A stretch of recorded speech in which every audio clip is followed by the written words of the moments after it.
Let's begin by offering our respects to the founder Acharya of ISKCON, His Divine Grace, A.C. Bhaktivedanta Swami Srila Prabhupada. Hare Krishna, Krishna Krishna, Hare Ram, Hare Ram, Ram.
Srila Prabhupada ki Jai.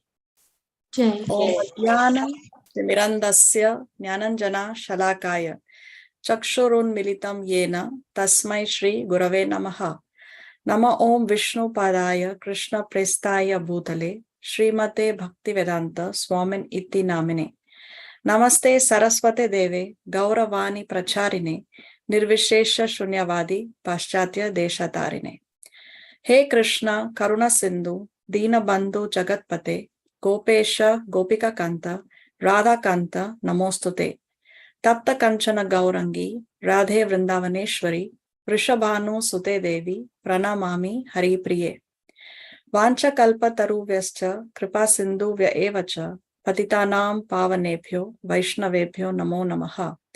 Shri Krishna Chaitanya Prabhu Nityananda Shri Advaita Gadadhar Shrivasadi Gaura Bhakta Vrinda. Hare Krishna Krishna Krishna Hare Hare Hare Rama Rama Rama Hare Hare.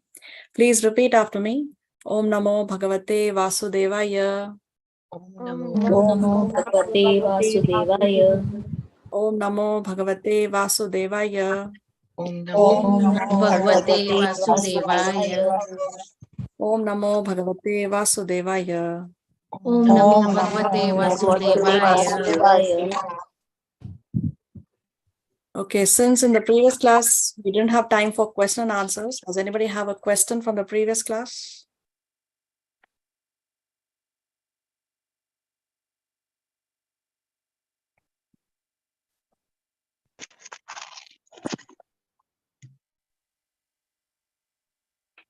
Okay, so what did we see in the previous class?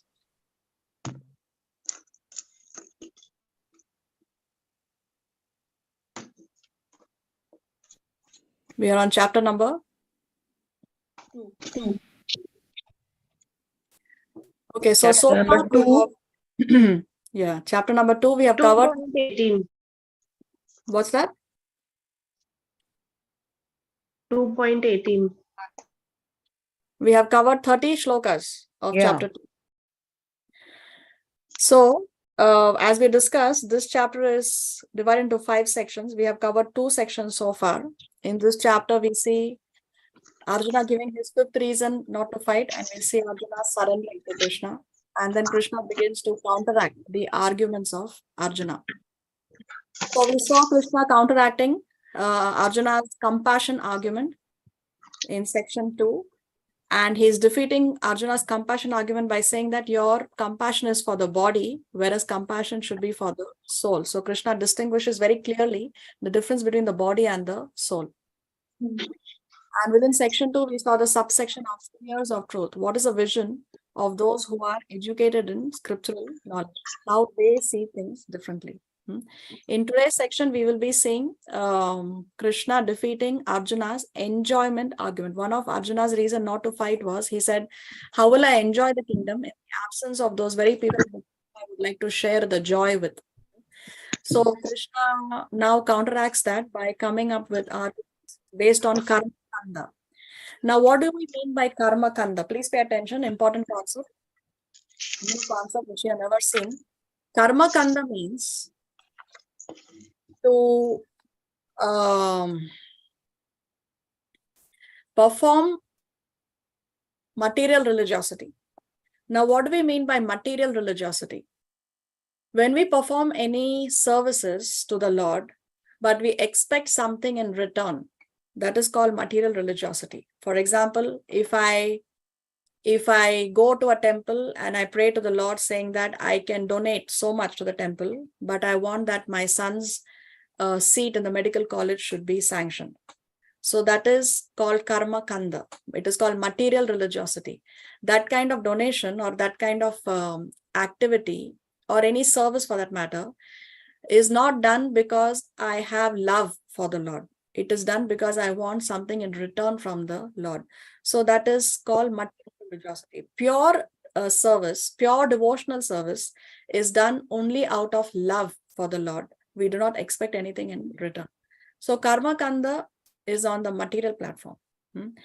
Because Arjuna's this reason of enjoyment is a less noble reason. It's not a very elevated reason. See, you can say compassion is an elevated reason. The fear of taking sinful reaction, also elevated reason. But when it comes to enjoyment, saying that I cannot enjoy the kingdom, it's a less noble reason of Arjuna. So therefore, Krishna is counteracting that reason of enjoyment on the material platform. Because even Arjuna is on the material platform, his reason of enjoyment is on the material platform. Of course, Arjuna is a pure devotee. He's never on the material platform. It's only role play. We have to always understand that. But because Arjuna's this reason of enjoyment is on the material platform, Krishna also is answering the material platform. So he is going to answer this concern of Arjuna based on karma kanda. So what is karma kanda? Material religiosity. Who can read today?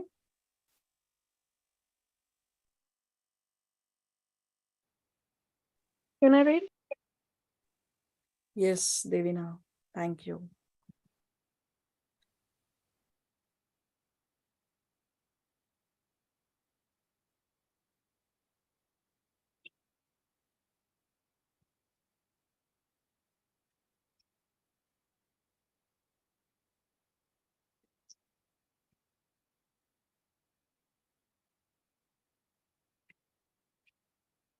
So section 3, as we discussed karma kanda, first application of atma gyan, first application of knowledge about the self. What is karma kanda consciousness? By performing prescribed duties, gain material enjoyment. So what do we mean by material enjoyment? Material gain is to go to heaven or to get the kingdom from the point of Arjuna, from fighting. And material losses like infamy and sin from not fighting. So Krishna here is on the material platform because he is counteracting Arjuna's less noble reason, material reason of enjoyment.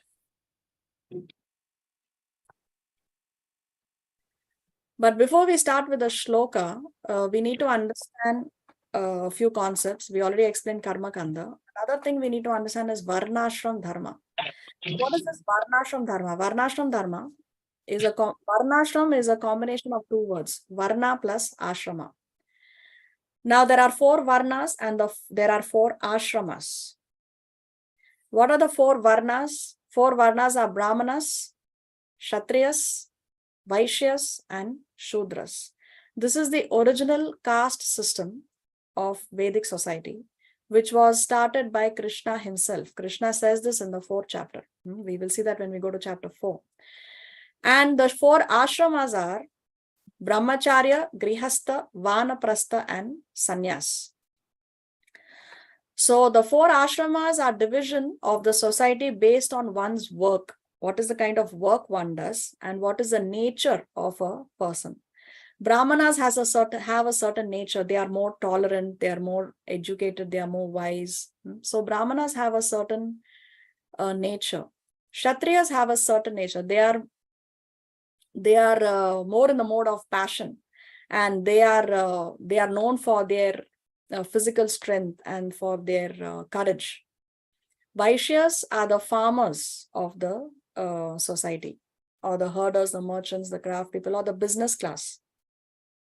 And they have a certain nature, no? People with a business mind, or farmers, they have a certain nature. They are in the mixed modes of passion and ignorance. Brahmanas are in the mode of goodness. Kshatriyas are in the mode of passion. Vaishyas are in the mixed mode of passion and ignorance. And Shudras, or the labor class, they are in the mode of ignorance. Now, Krishna says that this division, Brahmana, Kshatriya, Vaishya, Shudra, is based on two things. What are they? Guna and karma. He says this in chapter 4. This division is based on guna and karma, based on one's nature and one's work. It is nowhere Krishna says that this is based on birth. If somebody is born in a Shudra family, but he shows the qualities of a Brahmana, then he should be accepted as a Brahmana. If one is born in a Brahmin family, but he's showing the qualities and he's doing the work of a Shudra, then he has to be considered to be a Shudra. So this is not based on birth. Just by taking birth in a Brahmin family does not make one a Brahmin. Or just by taking birth in a Shudra family does not make one a Shudra. It is based on one's nature and based on one's work, the work that one does. There are many examples in our Shastras where people had a Shudra birth, but they elevated themselves and they were respected like a Brahmana. And there are people who were born to Brahmins, but their work was like a Shudra. One example that's coming to my mind immediately is Vidura from the Mahabharata. Now, Vidura was actually born from the womb of a maidservant, but because of his nature and because of the kind of work he did, he was very, very elevated in his speech, in his principles. He was fearless. He never was afraid to speak the truth. He was very knowledgeable.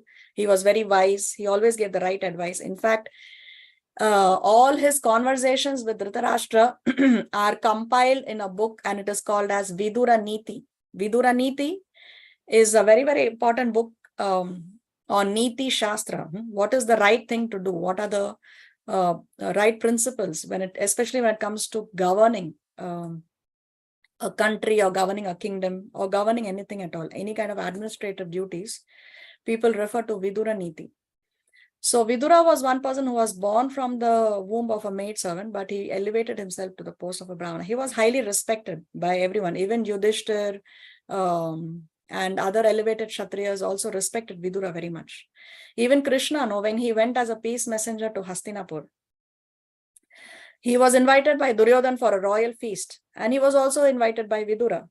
And Krishna rejected, or he refused, Duryodhan's invitation to that royal feast, and he went to Vidura's house.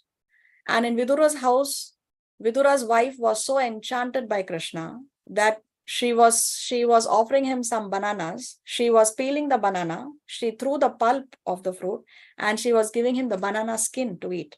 And Krishna was actually eating the banana skin because Vidura's wife gave it to him selflessly, with selfless love. So therefore, Krishna was even eating the banana peel. And I heard in a lecture that if you really want to understand this Leela of Krishna eating the banana skin, one day try eating a banana skin, and you will understand how is this relationship, how sweet this relationship is of Krishna with his devotees. And one person who was born in a demon family, but he elevated himself, was Prahalad. Prahalad was born in a demon family, Hiranyakashipu. His father, Hiranyakashipu, was the founder Acharya of demoniac principles, if we can say that. Hiranyakashipu and his father Hiranyaksha. No? But Prahalad, he was a devotee. He elevated himself from being a demon to that of a foremost Vaishnava. In fact, Prahalad is one of the 12 Mahajans, 12 authorities on the science of God, and only at the age of 5 years. So just birth in a Brahman, Kshatriya, Vaishya, Shudra family does not make you a Brahman, Kshatriya, Vaishya, Shudra. It has to, what matters is the guna and the karma, the kind of work you do and the kind of qualities, the nature that you have. So these are the 4 varnas. And 4 ashramas are division of the society based on the stages of life. The first stage of human life is that of a student. Then comes grihastha or married life. And then comes retired life, vanaprastha. And then comes sannyas or renounced life.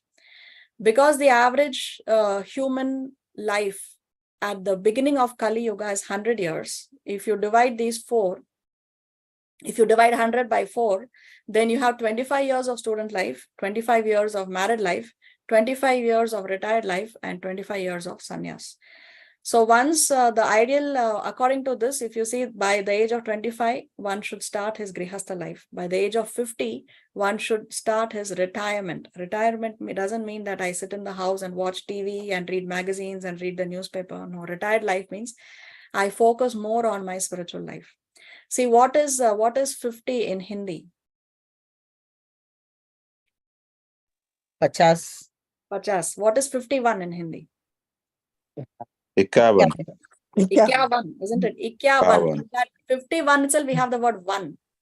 So by that word, by that name itself, we know that 51. One means 51st year is for one, for vanaprastha, for retired life. That age is not for us to still be working and be caught up with these with materialistic life. Okay, don't confuse materialistic duties with material enjoyment. Material duties we have to always do. If we have children, we have families, we have to take care of our families, we have to take care of our children. But material duties, we don't give up. Material attachment, we have to give up. See, there are 2 kinds of duties, material duty and spiritual duty. Both have to be done hand in hand. Both have to be done together. We cannot sacrifice one and focus more on the other. Both are important. Just as how when Arjuna was on the battlefield, Krishna didn't tell Arjuna because Arjuna was ready to go to the forest. But Krishna told Arjuna that no, you have to fight the war. You do your duty of a Kshatriya. At the same time, you think of me, Krishna says. Think of me at the same time. So Arjuna had to fight as well as think of Krishna at the same time. Same thing for us. We have to do our material duties. At the same time, we have to think of the Lord, think of Krishna, think or take care of our spiritual life. Okay, so these are the 4 varnas and the 4 ashramas. And this is the original caste system that exists in Vedic society. There is no, in Vedic society, there is no Hinduism, Christianity, Islam, or Buddhism, Sikhism. There is no ism. All these have come much later. Even Hindu, actually, there is no religion called Hindu. If you research, you will see that Hindu is a word that was given to us by the Muslim invaders, because we have the Indus River in the northwest part of India. Any person who lived on this side of the river, which is our country, no, they were referred to us as the Indus, because Indus River. So they refer to all the people living on this part of the subcontinent as Indus, and the Indus then became Hindus. So this word is actually given to us by the Islamic invaders or the Persian invaders. And then, of course, even the Britishers gave us these names. So actually, there is no caste called Hinduism. What exists is only Sanatan Dharma. Sanatan Dharma means what? Eternal religious principle. That's it. Eternal, Sanatan, eternal religious principle. That is Sanatan Dharma. So trying to understand a little more about this Varnashram system, the Brahmanas are, if the Vedic society had to be given a human form, then the Brahmanas are the heads of the society. The Kshatriyas are the arms, the Vaishyas are the stomach, and the Shudras are the legs of the Varnashram system. Now, the Brahmanas are the heads because they are the most intelligent class. They are very wise and they teach, right? They give knowledge to the rest of the divisions in the Varnashram system. So Brahmanas are the heads of the society. Now Kshatriyas are the protectors. They protect the living entities within their kingdom. So therefore they are compared to the arms of the society because they have physical strength also. For protection, you need strength. Vaishyas are the business class. So they are the one who keep the goods moving in the, there is movement. So it's the stomach that receives the food and then sends the nourishment to all parts of the body. So Vaishyas are compared to the stomach, and the Shudras are the labor class or the workers. They get the work done. So they are, and so it's the leg that takes the Vaishyas, Kshatriyas, and it's the legs that, I mean, we move on our legs, right? The rest of the body can go from one place to the other place because of our legs. So it's the Shudras who get the work done, no? The artisans, the painters, the workers. The Brahmanas, they receive donations. They receive donations, they do not work, they live on voluntary donations because they focus more on educating the society. If they have to go for a job and work, then they have that much less time to educate the rest of the society. And their role as teachers is very, very important. So the Brahmanas don't work, they live on donations. Therefore, it is our duty also to always donate to a that's why we say in our culture we have this, no, Brahman ko khilana hai, ya Brahman ko donation dena hai. We feed the Brahmanas because the Brahmanas live on donations. Then Kshatriyas impose taxes. They are the administrators, so they impose taxes. Vaishyas, they earn money. The business class, they earn their money, and the Shudras are the one who receive a salary. So the only one who receives a salary in the Varnashram system are the Shudras. Now, the Brahmanas are most respected in the Varnashram system because they are the heads of the society and they are the most intelligent class and they are the teachers. They play a very, very important role. But at the same time, but at the same time, all of them should be respected. Shudras, Vaishyas, Kshatriyas should also be very much respected, because one may say that, yes, the head is most important, but nobody is going to say, okay, you can cut my arm off or you can cut my head off. I don't mind. No, we want our legs as much as we want our hands and as much as we want our stomach, isn't it? Nobody's going to say, yeah, you can cut off my hand, doesn't matter. So Shudras, Vaishyas, Kshatriyas, Brahmanas, all four are equally important for the smooth working of the society. If we want that there is peace and cooperation in the society, each one of them, Brahmana, Kshatriya, Vaishya, Shudra, each one of them, if they do their duties to perfection and there is no clash, each one does their duty, then the needs of the other Varnas are automatically taken care of. If a Shudra does his work, then the needs of Vaishya, Kshatriya, Brahmana are automatically taken care of. Same thing with Vaishya, Kshatriyas and Brahmanas. So in a perfect Varnashram system, each one does his duty and there is peace and cooperation in the society. See, here we have this verse from the Srimad Bhagavatam. This is Narada Muni speaking to Maharaj Yudhishthir at the Rajsuya sacrifice. At the Rajsuya sacrifice, Krishna was chosen because in a Rajsuya sacrifice, the most elevated personality is chosen and he is offered worship. So at the Rajsuya sacrifice, they chose Krishna as the most elevated person there. And Narada Muni had also come for the Rajsuya sacrifice of Yudhishthir. And that time Yudhishthir made some inquiries from Narada Muni. And in one of those conversations, you have this statement by Narada Muni.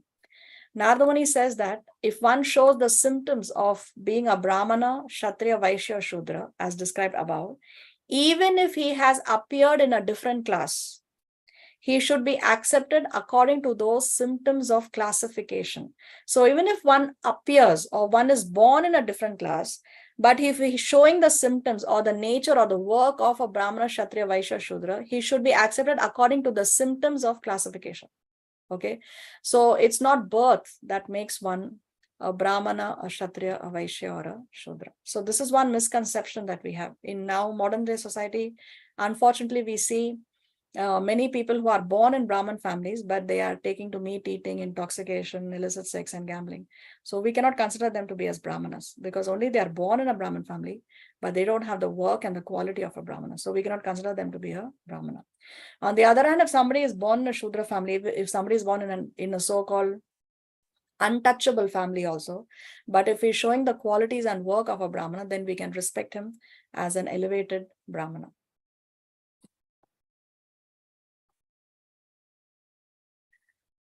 Okay, let's hear the shloka. Swadharmamapi chaveksha na vikampitumārhasi dharmyadhi yuddhat shreyonyad kshatriyasya na vidyate. Considering your specific duty as a Kshatriya, you should know that there is no better engagement for you than fighting on religious principles, and so there is no need for hesitation. So Krishna is talking about Swadharma. Swadharma, your own religious principles. So he is saying that your dharma, O Arjuna, is that of a Kshatriya. So your duty is to fight. So because you are a Kshatriya and your duty is to fight, therefore you should know that there is no better engagement for you than fighting on religious principles. So see, fighting on religious principles, just because one is a Kshatriya, it doesn't mean that he will just challenge anybody for a war and go around killing people haphazardly. Oh yes, I'm a Kshatriya, so I have to fight. No, fighting on religious principles. Kshatriya means he has to fight only for protection, only for protection, just as how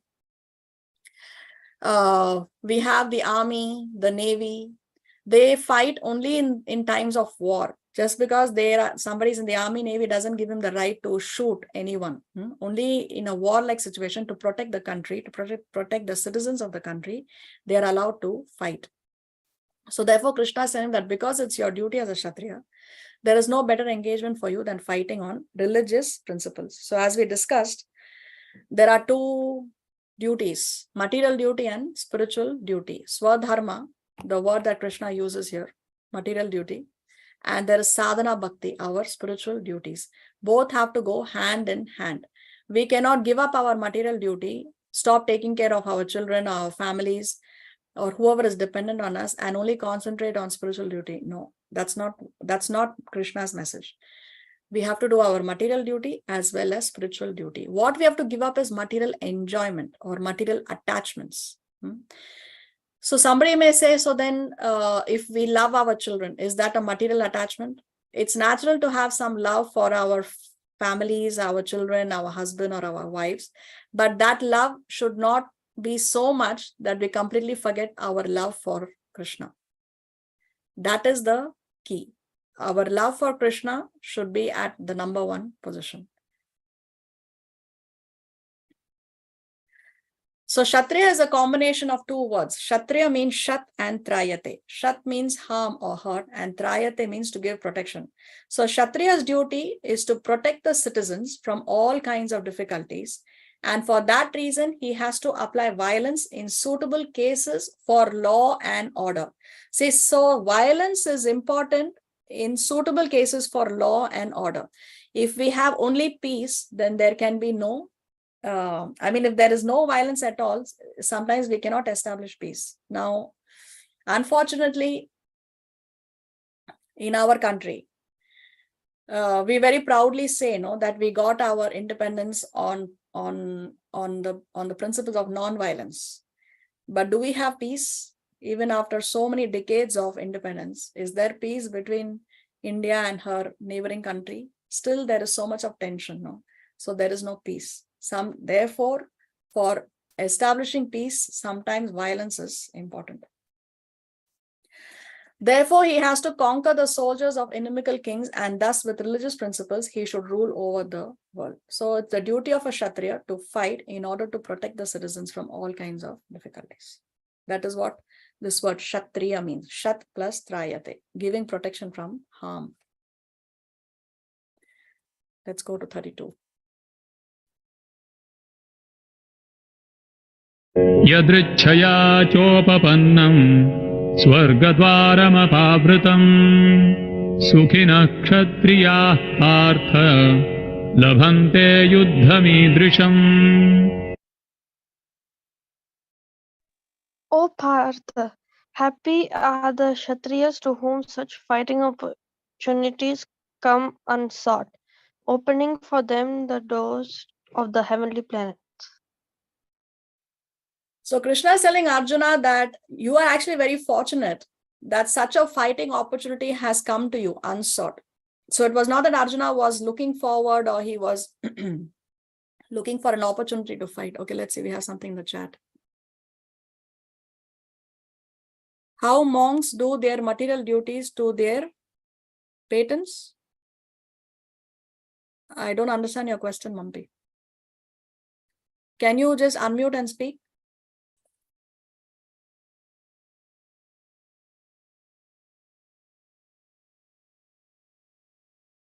Mataji, it's parents. How monks do their material duties to their parents. So as we discussed, we have brahmacharya, grihastha, vanaprastha, and sannyas. So by the time one reaches sannyas is renunciation. I don't know about other organizations, but in ISKCON, when one takes sannyas, if he has to leave his family, then one needs a written permission. If he has a wife, then he needs a written permission, and the wife has to give permission for the person to take sannyas. And if one is a brahmachari and he has opted to dedicate full time in the temple, then it doesn't mean that he has to cut off all relationships with his parents. A brahmachari is different from a sannyasi. A sannyasi, once one takes sannyas, then he cannot see his wife anymore. Okay, because now he has bid goodbye to his grihastha life. But a brahmachari can definitely go to his parents, visit them. If they have any difficulty, he can support them, help them. And if they are sick, he can stay with them and take care of them. A brahmachari doesn't mean that he can never see his parents anymore. So he can take. And if a brahmachari sees that he has other siblings, brothers or sisters who can take care of the parents, and he prefers to dedicate to the temple, or the parents also give permission, so it can be done. Does that answer your question? Yes, Mataji. Thank you. You're welcome. Okay, so here Krishna is saying that happy are the Kshatriyas to whom such fighting opportunities have come unsought. So he's telling that you're very fortunate that this opportunity has come to you.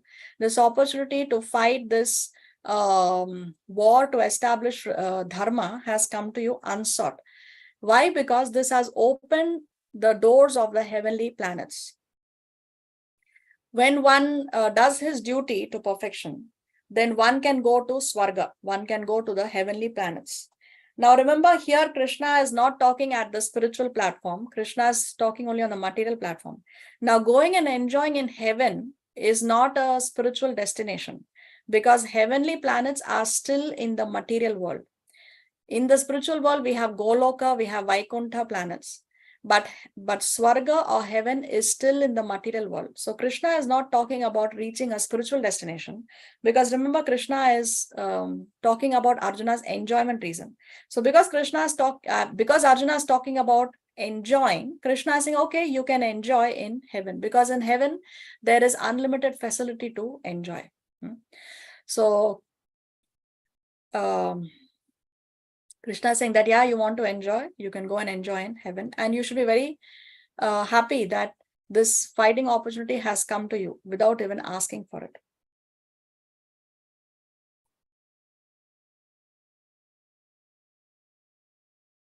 See, material calculation is survival of the fittest. The one who's fit is the one who survives. Spiritual calculation is sacrifice by the fittest. Sacrifice by the fittest. So in the Varnashram system, we have Brahmana, Kshatriya, Vaishya, Shudra. Amongst these four, who's the fittest physically? It's the Kshatriyas. Now, because the Kshatriyas are physically strong, therefore they have to sacrifice the most. They are the ones who have to face dangers, face the danger of losing their lives, and go and face all these weapons and celestial weapons and all these brahmastras and all those things in a war, and run the risk of losing their lives. They are the ones who have to sacrifice. So spiritual understanding is sacrifice by the fittest. Now, sometimes even in our material scenarios, we will see, because people have some higher values, when there is a crunch situation, then there is sacrifice by the fittest. For example, during the COVID time, who were the ones who were sacrificing the most? Were all those people who are in the medical field, the doctors, the nurses, all those people who are working in the hospitals. They had to run the risk of dealing with COVID patients and running the risk of getting infected themselves. So sacrifice by the fittest. Or even during the Twin Towers, when the Twin Towers were on fire, the firefighters became the heroes. So why? Because of higher principles. Because of higher principles. So spiritual understanding is sacrificed by the fittest. In our spiritual life also, one who, say, spiritual life is not all about I learn, I chant my rounds, I follow the 4 regular principles, and I'm on my way back home, back to Godhead. No. Spiritual life means that I take care of my spiritual life, I chant my rounds, I follow the regulative principles, but I also have to encourage others to do it. I also have to give this teaching to the others, because spiritual life means I go back home, back to Godhead, and I try to take back as much people as I can also back home, back to Godhead. That is spiritual life. Krishna, at the end of the Bhagavad Gita, in the 18th chapter, Krishna says that one who gives this knowledge to the others is most dear. There is no servant more dear to me than him, Krishna says. So spiritual life means we receive the mercy, but we also want to give the mercy to the others without any discrimination. Not that you, yes, can receive the mercy because I like you, but I don't like you.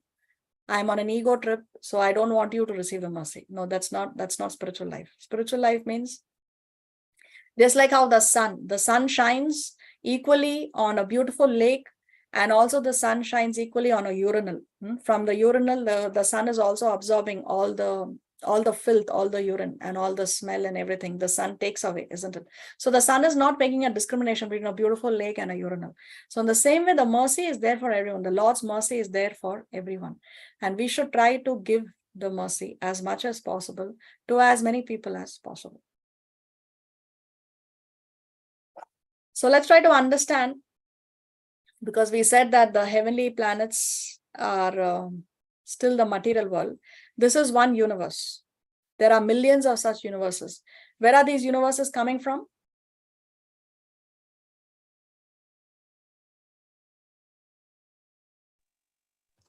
From Vishnu. From the breathing of which Vishnu? Mahavishnu. Mahavishnu. Mahavishnu. So Mahavishnu, yeah. So Mahavishnu, when he breathes out, from every pore of his skin, one universe is coming. So this is one universe. Now in every universe, there are 14 planetary systems. You can see here 14 planetary systems. The highest planetary system is the abode of Lord Brahma, called as Satya Loka or Brahma Loka. So this is the highest within the 14 planetary systems. And the lowest is Patala Loka. This Patala Loka, next to this Patala Loka, you have the Pitra Loka and the hellish planets, or the Narka Loka. Where are we here? Bhuloka, in the middle. Bhurloka. Yeah, we are here Bhurloka. in Bhurloka, Earth. Now these planets above the Earth and these planets below the Earth, they are in these places we can exhaust the karma that we have accumulated.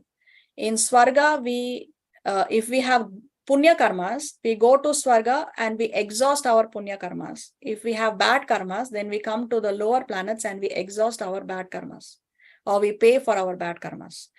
The only place where we can accumulate karmas is where we are currently situated, in the middle planetary system. Okay, just as how when we are in our home, or when we are at our workplace, then we make money.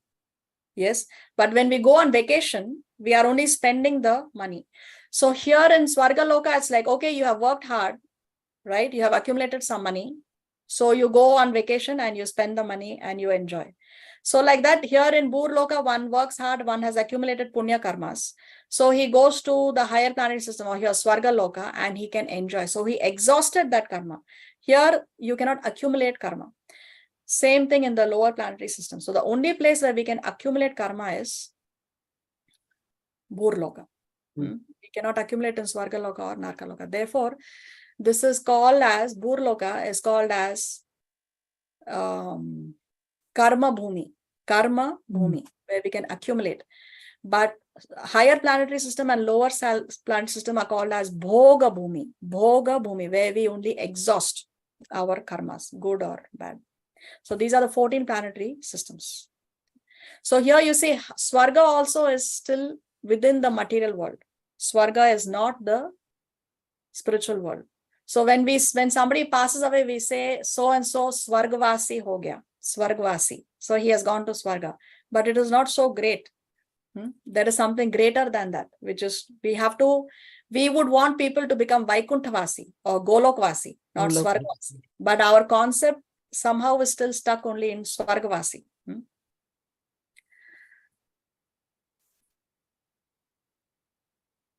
So here is one universe. And like this, there are many universes. So all these bubbles here are showing these different universes that are coming from the breathing of Mahavishnu. Mahavishnu. Okay, we'll take a halt here because I see there is a question in the chat. I'm not able to hear. Why Karna always treated as Shudra, even he was a great Kshatriya by duty. And even he treated Shudra by the Pandavas, who was having great knowledge of Shastra and friend and disciple of Krishna and great gurus. See, Karna was not showing the qualities, pure qualities of a Kshatriya, because Kshatriyas were not only physically powerful, but they had the ability to use the power only in situations where it was required. One cannot, just because one is physically powerful, that doesn't mean that he goes around fighting, or he's envious, or he wants to prove that he's superior to the others. Karna's fault was that he was very envious of Arjuna. He wanted to always prove throughout his lifetime, even after Karna knew that Arjuna is my brother, still he told Kunti that all your sons will survive except for one. It's either Arjuna or me, isn't it? So Arjuna didn't know that Karna is his brother. But Karna knew that Arjuna is his brother. Even after knowing that, he was ready to kill Arjuna, because he was always envious of Arjuna. He always wanted to prove that he's superior to Arjuna. Arjuna was not envious. So the Kshatriyas are not just there to fight. They are there to fight with intelligence. That was what Karna was lacking. Okay, there are many mistakes that Karna made. For example, it was he who called Draupadi a prostitute.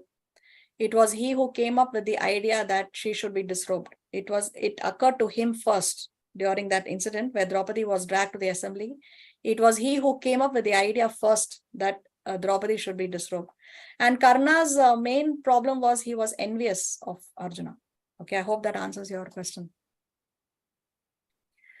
Yes, there is Mataji. A word,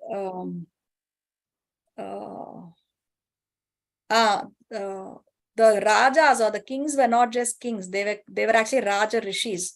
Raja Rishis means they have the knowledge of a Rishi, of a sage, but they are kings. So they are carrying out the duties of kings, but they're actually also saintly kings. They are actually Raja Rishi. But Karna was lacking that quality of being a Raja Rishi. Okay, Pavani has her hand raised. Yeah, Hare Krishna Srilama. If a devotee reaches to Vaikuntha Loka or Bhuloka, is there a chance again in his lifetime to come back to earth? Will he return again here? So Krishna promises in the Bhagavad Gita that once you come to me, you will not go back again. Okay. So even if a devotee reaches to Vaikuntha, the Goloka, there what does he do there? Does he chant or does he in Goloka there are services to be done. Every single person, every single entity in Goloka also has his service to the Lord. Somebody is offering flowers, somebody is offering prayers, somebody is singing for him, somebody is worshipping him, somebody is composing poetry. So everybody has their service for the Lord. Now, of course, in a special case, let's say somebody has reached Goloka, but the Lord wants to send him down on a particular mission. I want you to go and preach my message of the Bhagavad Gita. And this devotee, a pure devotee, it doesn't matter to him whether he's in Goloka or he's in the material world. All he wants to do, he wants to serve the Lord. So on a special mission, if he has to come down, if it's the desire of the entity to come and preach, and or the Lord wants to send him on a mission, then he can come back. But he will not come back because he has contaminated himself, or he's impure, or because he has a desire to be the controller like most of the other people on the planet. Okay. Okay. Hare Krishna. Thank you. Okay. Karna had a brother who was punished for chanting Gayatri mantra. I don't know about this person. I have never read. So if you know more, then please inform Rajan, Giridhar Prabhu.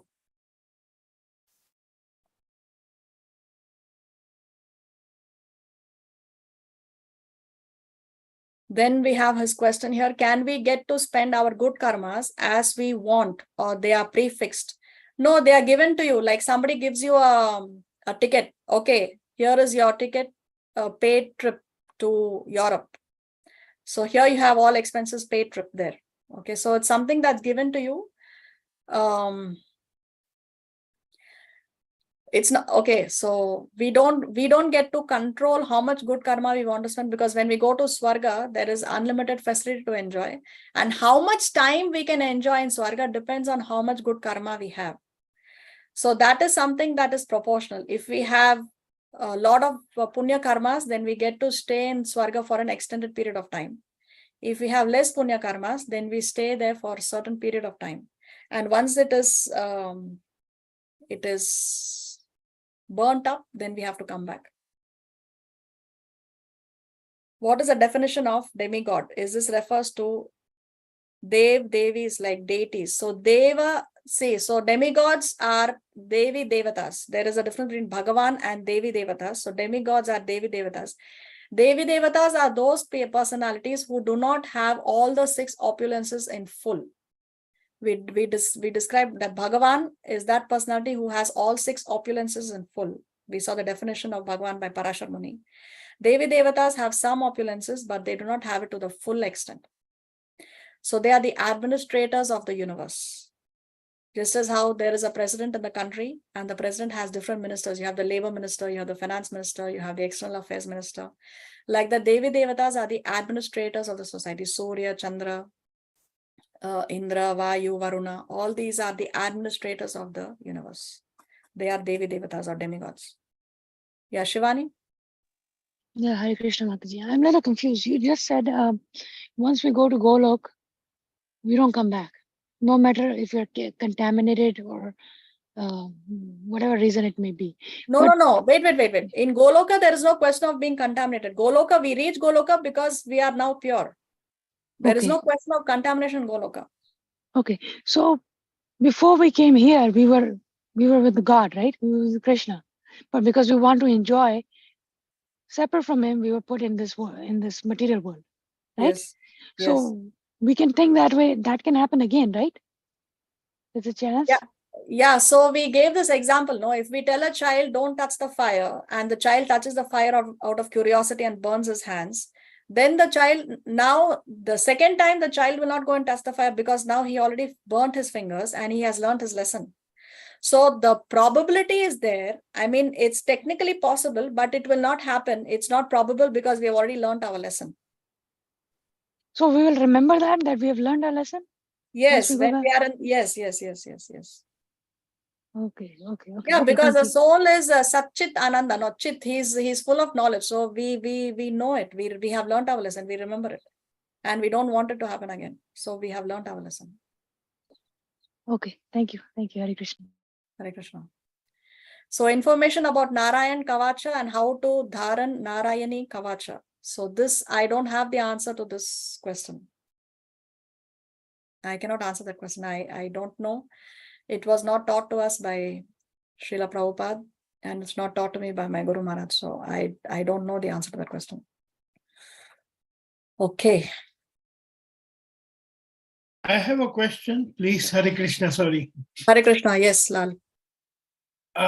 Why, since ancient India or even up till modern times, why there's always a discrimination in this 4 castes? Why a Brahman and a Shudra cannot be together? Why they always have a sort of discrimination between them, Yeah, that's because the Vedic, the Varnashram society has been corrupted in the modern age, just like how everything else has got corrupted in Kali Yuga. Even this Varnashram system has become corrupted It's not, it's no more being followed in the pure form. It's just being contaminated. But in a perfect Varnashram society, all of them are given respect. It's not that Shudras are treated like an outcast. No, Shudras are also respected because as we discussed, we need the legs as much as we need our head. Or That's our what you explained. Yes. So it's because now it's happening because everything, just like everything else, even this has become corrupted.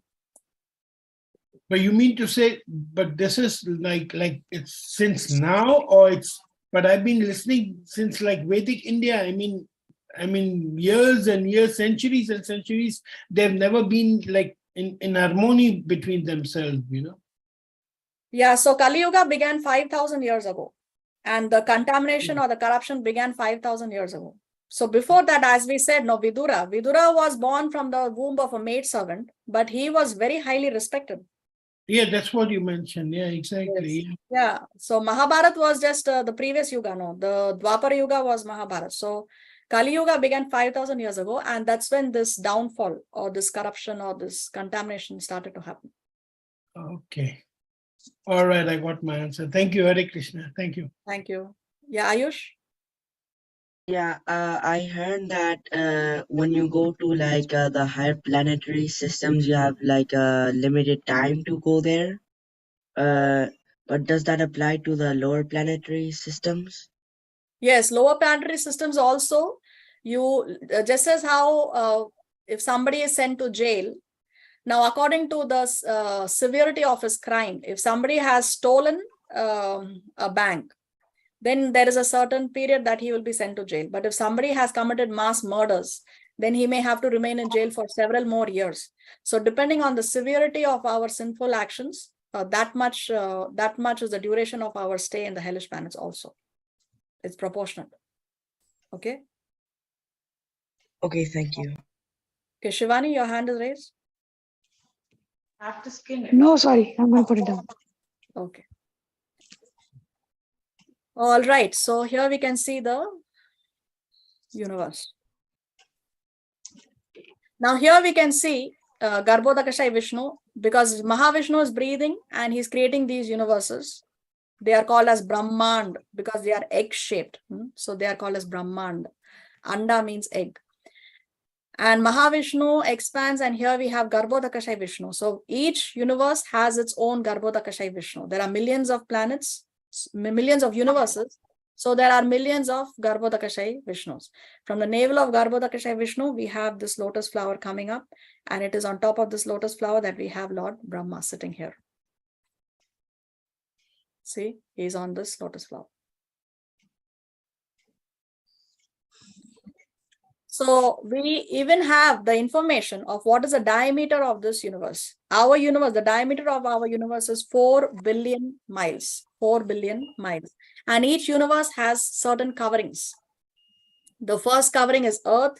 The second is water. The third is fire. Fourth is air. Fifth is sky. Sixth is total material energy. Seventh is false ego. So beginning with the covering of the earth, each covering is 10 times greater than the previous one. So each covering is 10 times greater than the previous covering.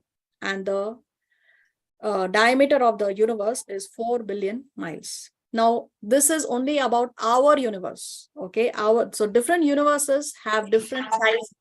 There are universes that are small size. There are universes that are big sized. So our universe is 4 billion miles in diameter. See, here you have the proportions. So the full size of our Brahmanda egg-shaped universe is a massive 44 quadrillion, 444 trillion, 444 billion miles in diameter. So the universe, along with all its outer coverings, this is the size. Staggering. But we have this information in our scriptures. How do we know this? There is a pastime in the Chaitanya Charitamrita describes this Leela. That once Brahma went to meet Krishna in Dwarka. And when the doorkeeper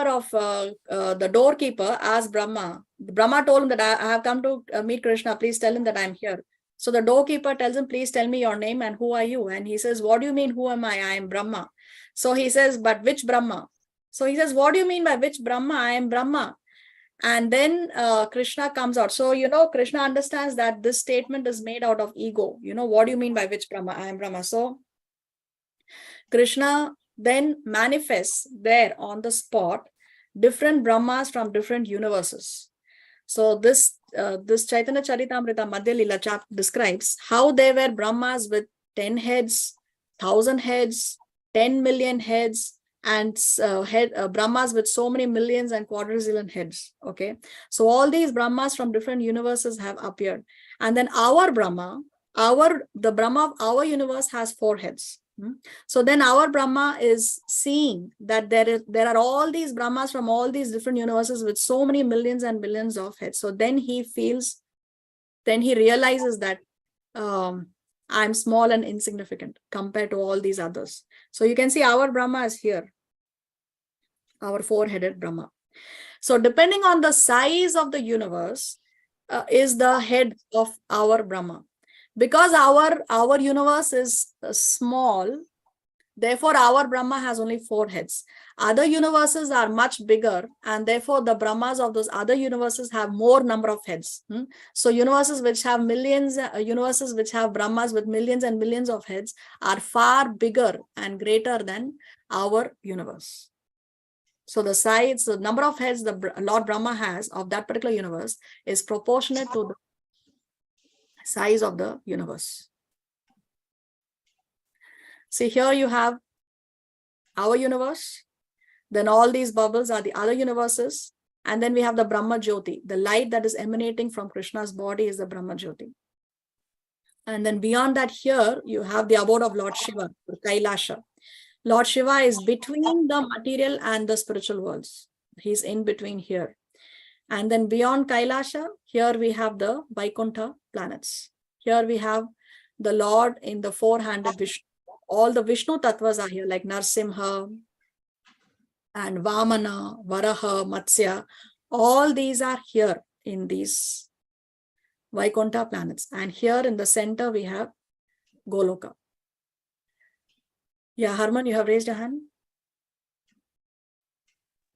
Yes, I had a question on the slide two ago, which was about the coverings.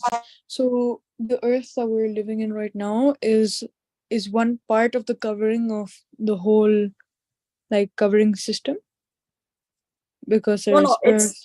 It's like these are the 5 elements: earth, water, fire. These are the 5 gross elements.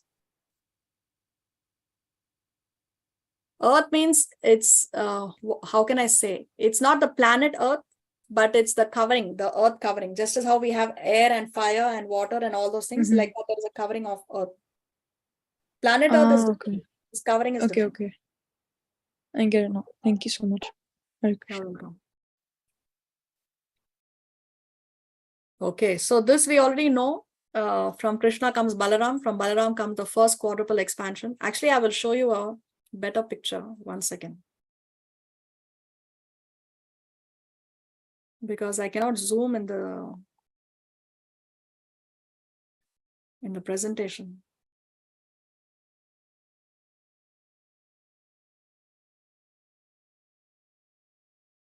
I want to open the picture here. 1 second.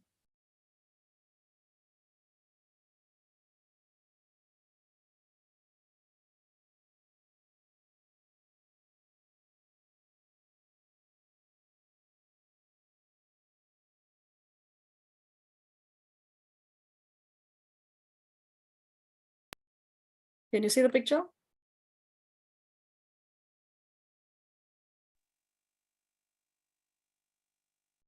Yes. Yes. Okay. There was so much silence. I thought, what happened? I lost everyone. Okay, so you can see here at the rock bottom, you can see Ananta Shesha or Lord Sankarshan. And all these universes, all these millions of universes are on his hoods. He's carrying the weight of all these universes on his hoods. And it is described that the weight of the universe that he feels on his hood is like the weight of a mustard seed. on our head? Will we feel any weight of a mustard seed on our head? No. So he's so powerful, Anantashesha, that the weight of all these millions of universes are like the weight of a mustard seed on his head. So here we have the one universe with the 14 planetary systems. Here we have Garbhodakashayi Vishnu lying in the Garbhodaka ocean. And on top of this, we have Lord Brahma. And of course, Durga, she is the fortress of this material world. She will not allow a conditioned soul, an impure soul, to leave her fort, to leave her domain. She protects or she prevents anyone from leaving this place. Just as how one is a prisoner in a fort, the guards will not allow you to get out unless you're qualified to leave. So therefore, she will not allow you to leave so easily. Therefore, Maya Devi or Durga Devi, she brings in so many obstacles and temptations for us to see how determined are we to go back. That's the service that is allotted to her. And she does her service to perfection. So you can see Durga Devi here. She is the fortress of this material world. Now, beyond that, we see all these other universes that are coming from the body of Mahavishnu, and he's lying in the Karana ocean. He's called as the Karanodakashayi Vishnu, or the cause. This Karana ocean is otherwise called as the causal ocean or the Viraja river. This Viraja river is flowing between the material and the spiritual worlds. Then you can see Brahma Jyoti, which is Krishna's effulgence. Beyond that, here you can see Kailasha. Lord Shiva is residing in between the material and the spiritual worlds. And beyond that, you can see all the Narayan expansions or the Vishnu Tattvas here. You can see Varaha, you can see, let's see, this is Matsya. Here you can see Narsimhadev. Here you can see Buddha. So like that, all these Vishnu Tattvas are here in Vaikuntha Loka. And then beyond that, here you have the lotus. You can see Krishna here in Golok. Krishna resides here eternally as a 16-year-old boy, and Srimati Radharani eternally as a 14-year-old girl. Now, Goloka also, there are other divisions. In below Goloka, at the border, here you have Mathura Dham. In Mathura Dham, Krishna is not living in the mood of Vrindavan. Here he's in a different mood. In Dwarka, he's in a different mood. Dwarka, of course, when Krishna lived in Dwarka, he lived as a king, more opulent. Vrindavan is the sweet dham, sweetness. It's infused with the sweetness of Krishna. Dwarka is infused with the opulence of Krishna, because there Krishna lived as a king with his 16,108 wives, in 16,108 palaces, in 16,108 expansions of Krishna. And then here we have Ayodhya Dham. If somebody is not attracted to Krishna, he's attracted to Lord Ramachandra, then it is this place of Goloka where he goes to, Ayodhya Dham. For example, Hanuman, where do you think Hanuman wants to go? Here, here, here, or here? Ayodhya. Ayodhya Dham. Yeah. So we go, our destination depends on what we deserve and what we desire. Hanuman definitely deserves to go wherever, anywhere here. He's a pure servant. He's a pure devotee. He's a perfect servant of Lord Ramachandra. So, but he doesn't desire to go here, here, here. He desires to go here. So where we go depends on what we deserve and what we desire. So this is the picture. Yeah, Mampi, you have your hand raised. Mataji, as Durga Devi is considered as the Maya Devi, then can we say that he is the goddess of temptation?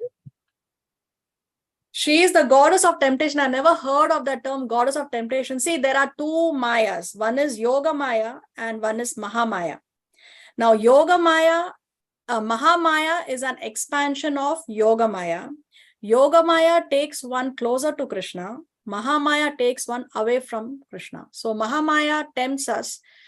She tests our sincerity. And Yoga Maya, she makes us forget Krishna, but for the benefit of us going closer to Krishna. For example, in Vrindavan, everybody is under the effect of Yoga Maya. Now, Yashoda forgets that Krishna is God.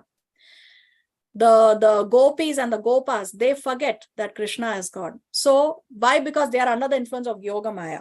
So when they forget that Krishna is God, they are able to have that intimate pastimes. Now Yashoda is chasing Krishna with a stick to beat Krishna.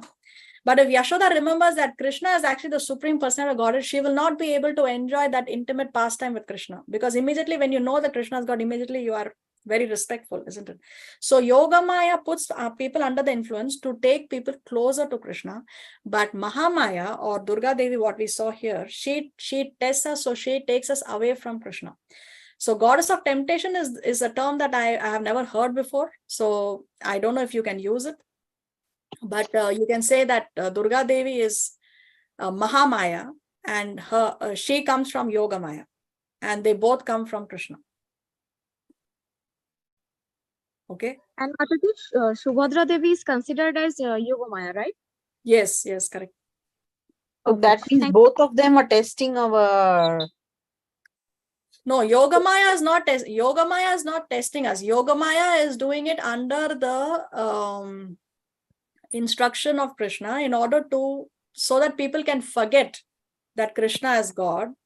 And when we forget that Krishna is God, then we can share a more intimate relationship. For example, if you have children, now sometimes you may be angry at your child or you may punish your child, but if you know that this child of mine is actually Krishna himself, then immediately you'll be very respectful. You will not be able to share that. You may not hug him, kiss him, and okay. So because Yashoda forgets that Krishna is God, for her Krishna is her son. That's all.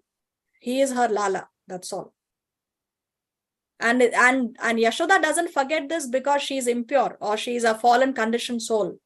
She is a pure devotee, but still she is made to forget so that she can have that intimate relationship, that close relationship with Krishna. So Yogamaya is not testing us. Yogamaya is making us forget, but in order to take us closer to Krishna. Mahamaya takes us away from Krishna. She is testing our determination. Thank you. Okay, let's come back to our.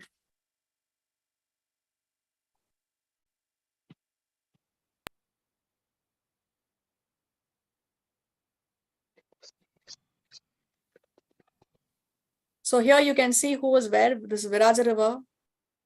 And we have already explained Garbhodakashai Vishnu is here and Shirodakashai or Karanadakashai Vishnu is here. Sorry, not Shirodakashai. Shirodakashai Vishnu is the Paramatma and the heart of every living entities. So we have explained all this here.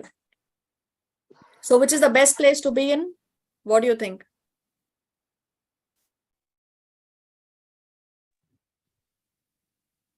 Goloka? Goloka, Yes. We may enjoy unlimitedly in Swarga Loka. I mean, we have unlimited facility to enjoy in Swarga Loka, but at the end of the day, when our punya karmas run out, we have to come back. But Goloka is one place from where we don't have to come back. So the best place is we don't have to become Swargavasi. We want to become Vaikunthavasi, or we want to become Golokvasi. Okay, we have a question here. There are multiple universes, but are we multiple, like same body, same soul? So there are different souls, there are different bodies, and one soul can transmigrate through different bodies. And yes, there are different souls. There are millions and millions of souls that are existing in the material world as well as in the spiritual world. Does that answer your question?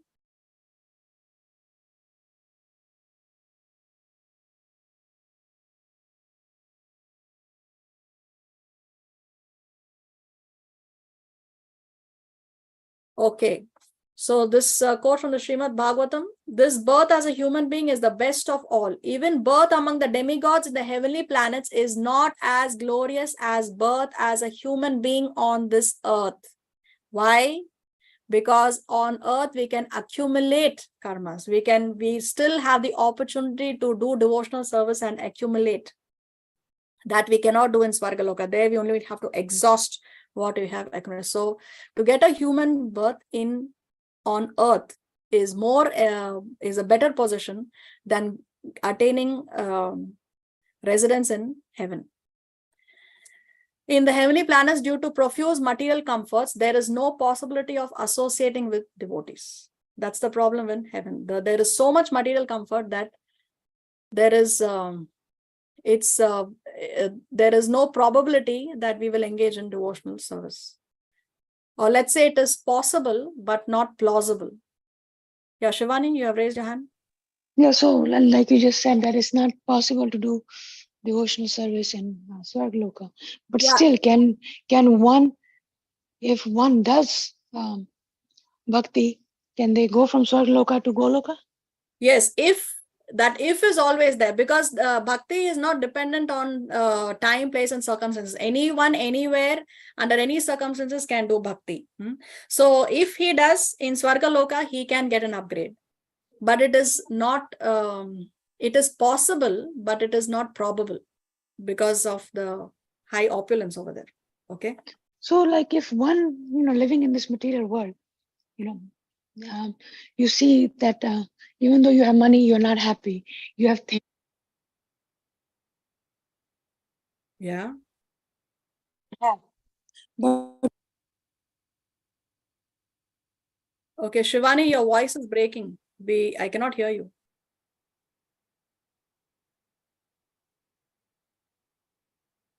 Can the others hear Shivani? No. Okay, No. fine. No. No. No. So, Shivani, there is some problem with your connection or microphone. okay, can you hear me now? Now, yes, yes. Okay, so like I was saying, like once you realize, in this material world that everything I have, still I'm not happy, and I want to go back to attain the Godhead. But let's say you're not able to go back, and you go to Swagloka, will you still have that remembrance? Where? In Goloka? No, in the Swagloka, No. No, because of the great opulence there, you tend to forget.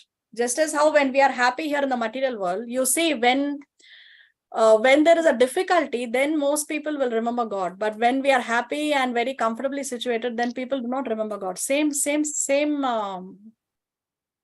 logic applies. Yeah, but when one comes to Krishna consciousness, and as their bhakti grows, they realize that everybody around me is not happy, even though they have all the opulences, all money, big home, this and that. So they won't have that realization when they die and go. For a devotee, yes. But if one is in Krishna consciousness and one, okay, so if somebody is in Krishna consciousness and goes to Swarga, is because somewhere he has not reached 100%. Some percentage was still lacking for him to go all the way to Goloka. So to that extent, he will remember. Okay. So then, so wouldn't Krishna help that person? Krishna helps everyone. Krishna helps even the most rotten, fallen, even the most lowest of all the living entities. Krishna helps everyone. Krishna is an equal opportunity employer. If one desires, in proportion to what one desires to have him, to that extent he will help. If we take one step, he will take 100 steps. So that is for everyone. Okay. Krishna is the sun shines for everyone. The Krishna gives his mercy to everyone. We should be willing to take that mercy. So again, it's proportionate to what we desire, what we want. How strong is my desire to meet Krishna?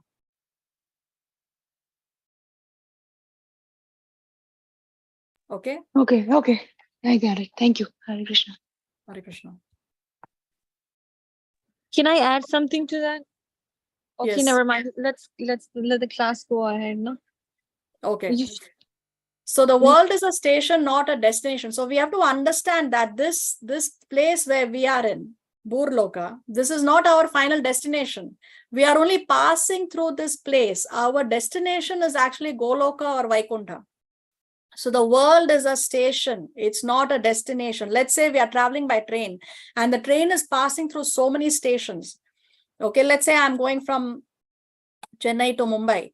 It goes through so many stations and I will get off only in Mumbai, right? If I get off before that, then I'm a fool because I have not yet reached my destination. So I cannot make any of those stations through which the train is passing by my destination. I cannot get off there and stay there. I have to reach my destination. So all these planetary systems here, Swargaloka or Narkaloka or Burloka, these are all stations temporary stations. It's not our destination. Our destination is Goloka, Vaikuntha Loka, because that's where we originally came from. So don't make this your place. Don't become comfortable here. Don't try to make yourself comfortable here.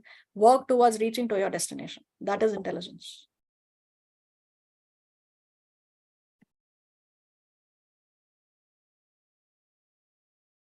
अथ चेत्त्वमिमं धर्म्यं सङ्ग्रामं न करिष्यसि ततः स्वधर्मं कीर्तिं च हित्वा पापमवाप्स्यसि.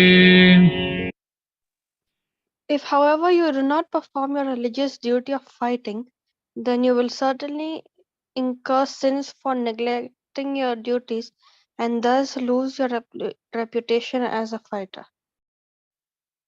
So here from 33 to 37, Krishna is going to talk about 3 things that Arjuna will lose if he does not fight the war. The first thing that he says that if you do not fight this war, what will happen? The first thing is you will incur sinful reactions. And then what he will lose? He will lose his reputation, Krishna says. So if he doesn't fight, he will incur sins and he will lose his reputation. Now, why he will lose his reputation, Krishna explains in the next verse. अकीर्तिं चापि भूतानि कथयिष्यन्ति ते व्ययाम् सम्भावितस्य च कीर्तिं मरणादतिरिच्यते. People will always speak of your infamy, and for a respectable person, dishonor is worse than death. So Krishna is saying that people will speak of your infamy. People like to gossip, isn't it? People like to gossip. So they will gossip and they will say that they will talk ill about you, and you will lose your kirti. You will lose your fame, Krishna is saying. And then Krishna says, for a respectable person, dishonor is worse than death. Dishonor is worse than death. Most of the suicides that happen, it happens because of emotional pain or physical pain. What do you think? Emotional pain. Emotional pain, isn't it? Because when somebody hurts you emotionally, that is more painful than when somebody hurts you physically. That's why there are more suicides because of emotional pain. So dishonor is worse than death, Krishna is saying. See, in our Mahabharata, there was this time when Jayadratha tried to kidnap Draupadi. So then Jayadratha was eventually captured, and because Jayadratha was married to Duryodhana's sister, therefore they didn't want to kill him, but they didn't want to let him go also. Actually, for that crime of his, he deserved death punishment, but they did not want to kill him. So eventually, how did they resolve the issue? They dishonored him by shaving his head off and leaving only 5 tufts of hair on his head. So they dishonored him, and that was equal to killing him. So dishonor is worse than death for an honorable person. And Krishna is telling Arjuna that you will become infamous. People will gossip about you. People will talk about you. And for a respectable person, that is even worse than death.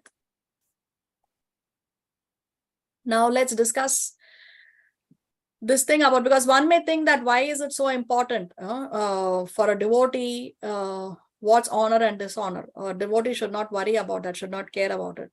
And Bhagavad Gita chapter 13, Krishna talks about certain qualities, and he tells all these qualities are knowledge, and everything out of this is ignorance. We will discuss this shloka in detail when we read chapter 13.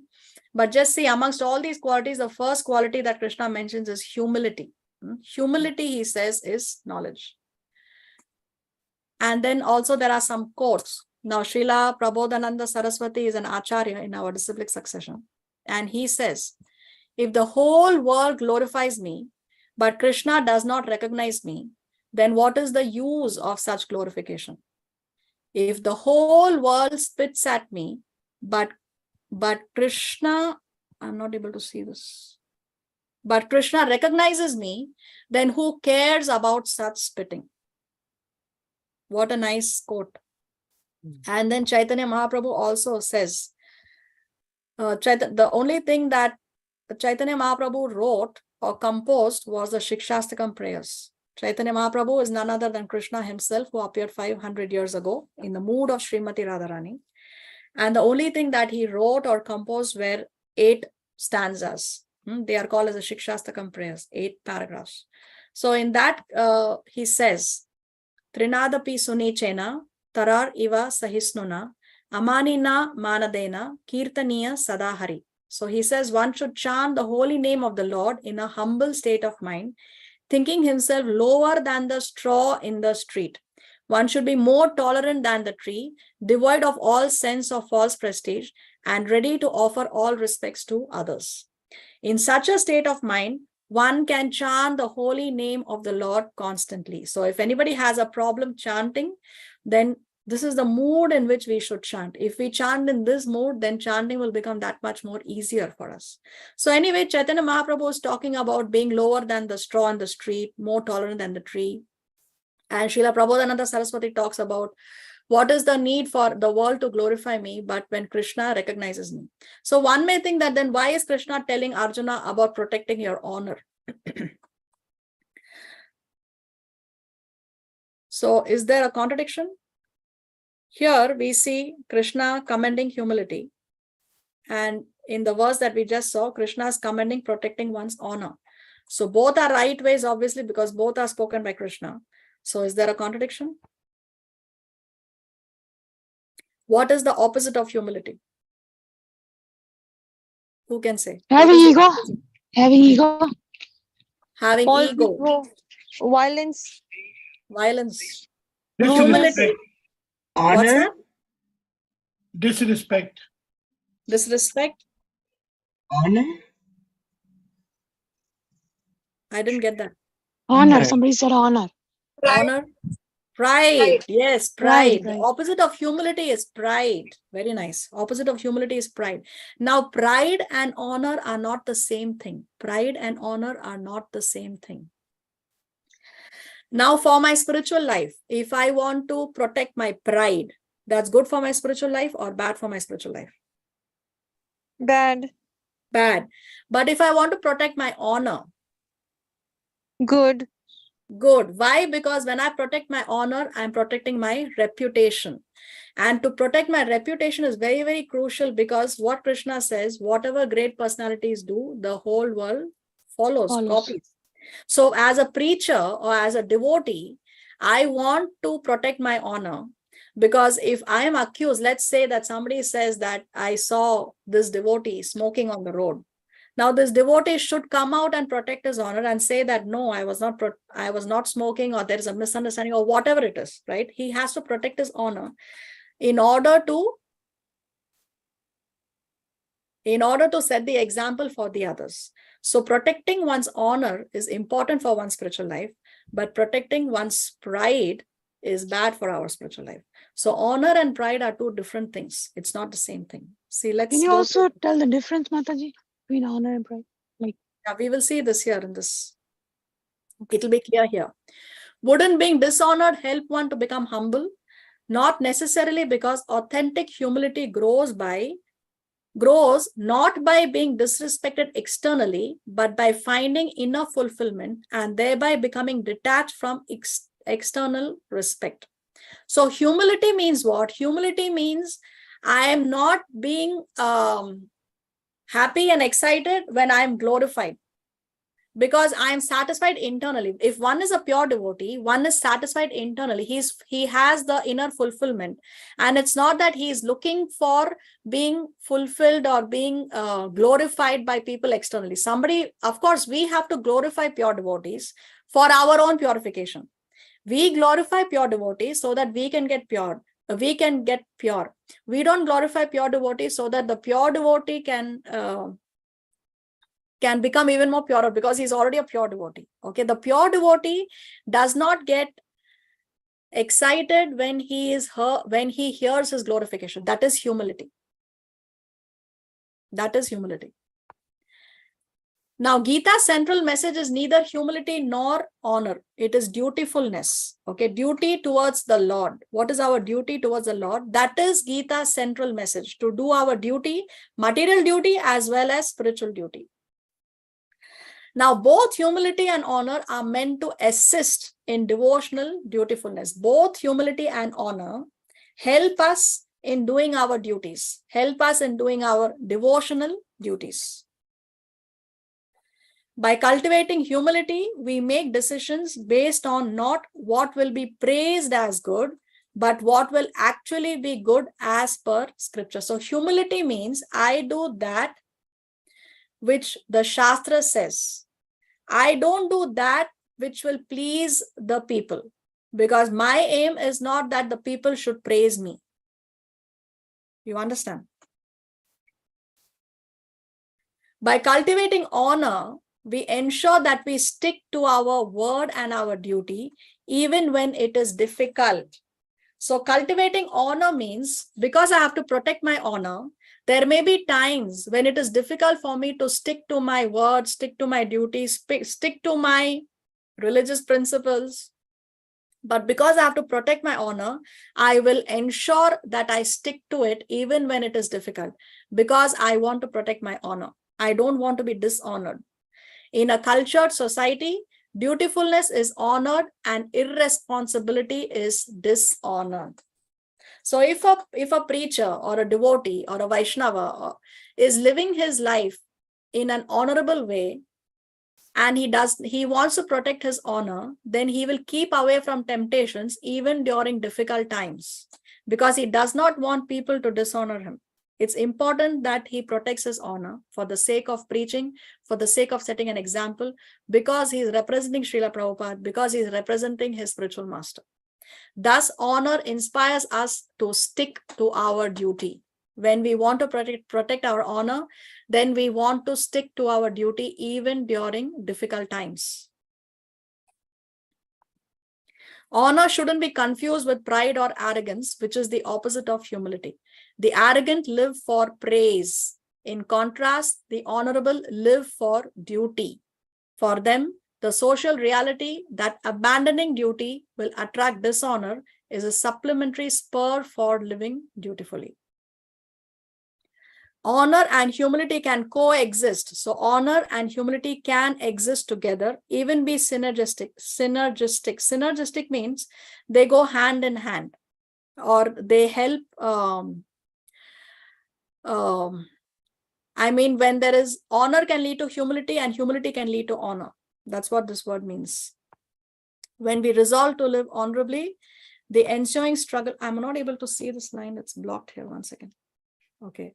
When we resolve to live honorably, the ensuing struggle compels us to acknowledge how weak we are. So we have to live honorably. We have to protect our honor, even in difficult situations. Then it leads us. So if we are struggling, yes.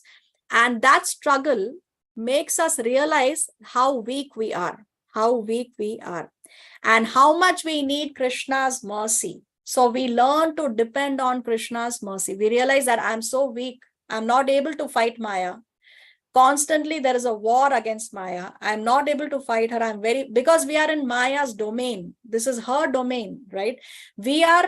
Just imagine when we are under the water and we are struggling with an aquatic, who has a greater advantage? The aquatic has a greater advantage than us, because the aquatic is a water animal. He is in his domain. We will very quickly be struggling for breath when we are under the water. So when we are in Maya's domain, of course it's her domain, so she is much more stronger than us. So then we realize that we are very weak and we depend on Krishna's mercy. We always pray, oh my dear Lord Krishna, please save me from Maya. Please help me remain fixed up in your devotional service. We depend on Krishna's mercy. And then when we depend on Krishna's mercy, that is increasing our humility, because we are humble. We realize that I am not the controller. Krishna is the one who is in control.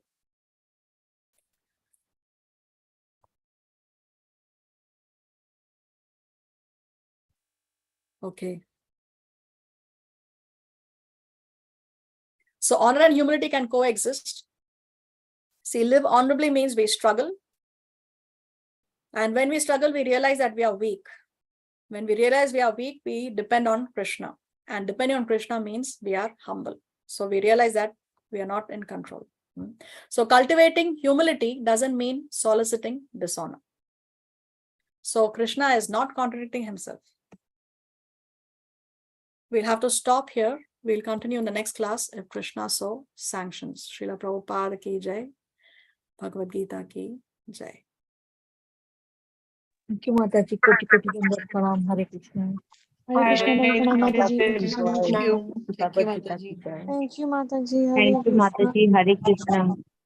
Hare Thank you. Thank you. Hare So Krishna. Shivani and Hare Parul. Mataji. Thank you.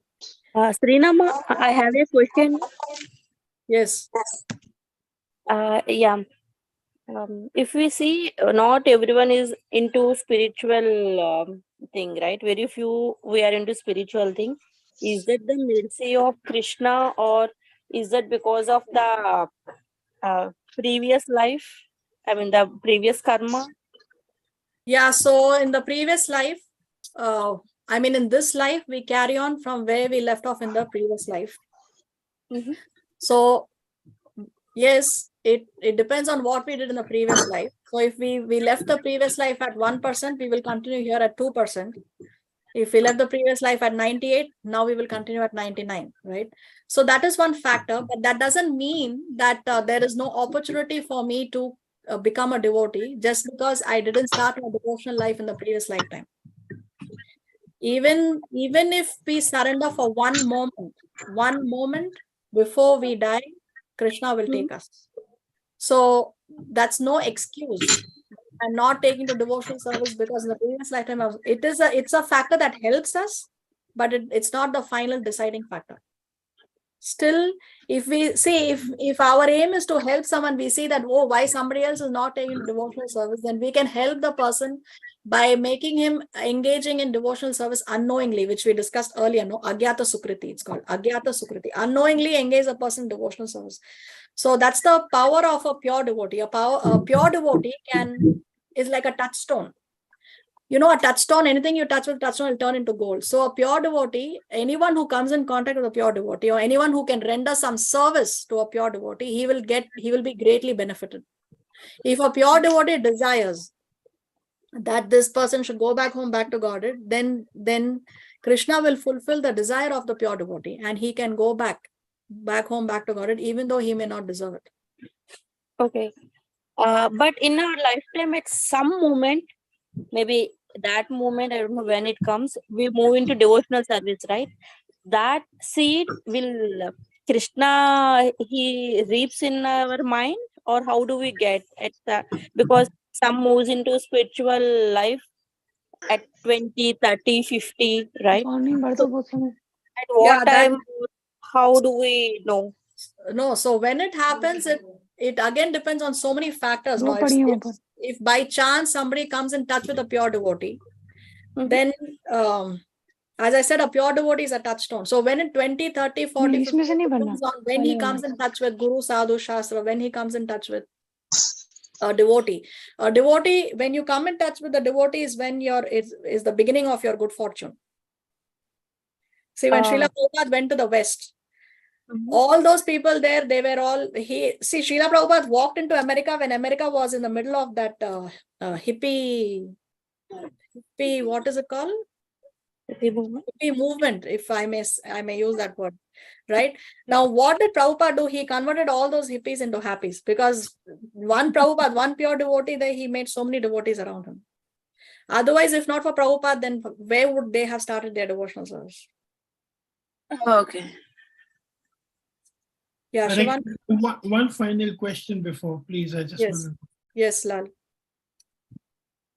The word dharma comes from not performing the duty or something like that.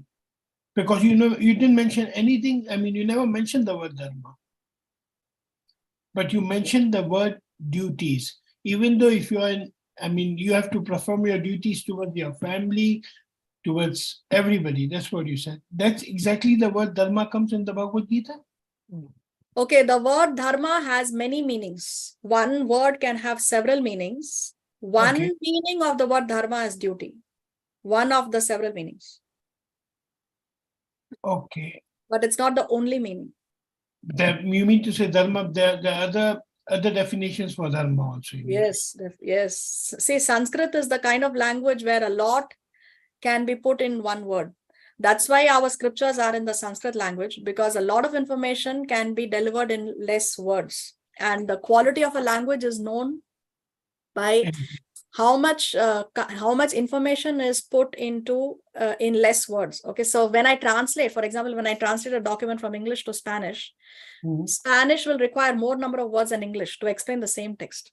But if you have to translate in Sanskrit, it will require very much less. Okay, so Sanskrit is the mother of all languages. A lot of information is packed in less words, and one word can have so much of information. So there are many meanings and many explanations to the word dharma, and duty is only one of them. One. Okay, and the second one before I think, when you said testing, because God tests you, Krishna tests you, from there we make our karma. Yes, when you are tested, then they know how much you are determined. For example, if let's say one is in okay, I'll tell you my own personal example. I made a big mistake of traveling on an Ekadasi. Okay, so the day I left Santiago, it was Ekadasi. And as I travel, then, Ekadasi, the date changes according to one's geographical location. So when I was on the flight and when I was transiting in that country, it was Ekadasi on that date. And when I reached India, it was still Ekadasi in India also. So I had to fast like for two and a half days continuously. And on the flight, you don't get Ekadasi food. So, there are such situations where your determination to follow your devotional principles, your regulatory principles are tested. So these are the times when you are known how determined are you to stick to the principles, to stick to the principles of Guru, Sadhu, and Shastra. That's where, because you have to really want to go to Goloka. You have to really desire it from the core of your heart. Externally, I can say so many things. Oh, I want to go to Goloka. But do you really want to go? It is such situations which show your true colors or your true intentions. So you mean to say you're not calculating your flight dates and all? You did a good karma, you mean to say? No, it was a mistake. Actually, one should never travel on an Ekadasi. It was my mistake that I traveled on when I booked the ticket, I didn't see that it was an Ekadasi. So from that, I learned my lesson. Whenever I have to book my ticket to anywhere, first I check I hope it doesn't coincide with an Ekadasi. So yeah, but then because I was on the flight and it was Ekadasi, I followed Ekadasi. I had some fruit and survived on milk, but it was not a good idea. So yeah, such situations come up. Knowingly, unknowingly, you are in a situation where your determination is tested, and then it's good for you for your own self-analysis also. How well did I do? For example, when there was this earthquake, 2010 big earthquake in Santiago, we devotees were discussing, so were you able to chant the Hare Krishna mantra? Because when death strikes, your thing is that you should be able to remember Krishna at the time of death. And many people were surprised that we were not able to remember Krishna at that time. We were thinking of other things. So your test, those are the times when your thing is tested. And then for your own self-analysis, you can say, did I pass the test? Was I able to remember Krishna at that particular point of time or no? So then we know how Krishna conscious are we. Externally, one may be chanting 16 rounds, following the 4 principles and learning the Shastra and be able to quote the shlokas and this and that. But at the crunch moment, did it happen? Okay, I got it. Thank you. I don't want you to open up more about your things. Yeah, I'm getting some secrets out of my bag. Hare Krishna. Thank you. Hare Krishna. Yeah, Shivani, you have your hand raised. Oh, I didn't realize. No, I just wanted to say I'm looking forward to, being taught by you the Bhagavatam as well. Oh, that's in the beyond near my future. skill. No, Mataji, don't say that. In the near future, Krishna willing. Looking forward to that. Hare Krishna, Dhamma Pranams. Thank you, Hare Krishna. Okay. Anything else we need to discuss? Hare Krishna, Sonam. Hare Krishna, Hare Krishna. Yeah, Divya? Next Saturday, do we have our classes? Yes. Thank you for reminding me. Next Saturday, there will be no class on the 22nd because we have a program and I have some services that I have to take care of. So unfortunately, I'll have to suspend the Gita class for next Saturday, 22nd. There will be no class, and Krishna willing, we will see you in 15 days from now. Thanks. Mataji, is there any way we can have it on Friday? Hare Krishna. No, Friday, I don't want to have it on Friday because not everybody would be able to attend on a Friday. I don't want to change the date and time. I want to stick to the same date and time because this time suits everyone here. And I don't want anybody to miss out on the class because they cannot make it on a Friday. So Mataji, better can we we- have the recording as soon as possible for today class? Because I have to review a lot. Yes, I will put it up immediately after the class. I will put it up. In fact, you can go Thank to my you. YouTube channel and see the live recording. It's already there actually, as soon as we end. Okay, great. Okay, Lavina, you were saying something? No. I said thank you so much. Okay. All right. So remember, 22nd, there is no class. If you are in Santiago, please do attend the program. We have it in Renato Sanchez 4000, Sala de Eventos, a Purushottam program with His Holiness Bhakti Bhushan Swami Maharaj. So it's a program with a pure devotee, a bona fide spiritual master, the month of Purushottam. In the month of Purushottam, any activity that you do, you get 1,000 times the benefit. So I hope you all have your ghee lamps ready. Please light your ghee lamps every day in the month of Purushottam. It may seem to be a very ordinary activity, but you cannot even imagine how big ball of spiritual credit you're going to take in if you do this simple procedure. Offer your ghee lamps and chant the 15th chapter of the Bhagavad Gita every day in the month of Purushottam, beginning the 18th of July. Okay. So yeah, if you're in Santiago, please do attend the program on the 22nd, and please do follow the month of Purushottam wherever you are on the planet, and chant your rounds. If you're not already chanting, then please, I request you to chant at least one round every day, only 10 minutes, and you will see how your life transforms for the better. Okay, on that note, we'll end today's session. Thank you all very much for joining. Thank you so much. Vancha kalpataruvyascha kripa sindhu vyaivacha Patitanam pavanebhyo vaishnavebhyo namo namaha. Srila Prabhupada ki jai, Srimad Bhagavad Gita ki jai. Jai. Hare Krishna, Danu Pranam. Hare Krishna. Hare Krishna. Hare Krishna. Hare Krishna. Hare Krishna. Hare Krishna. Hare Krishna.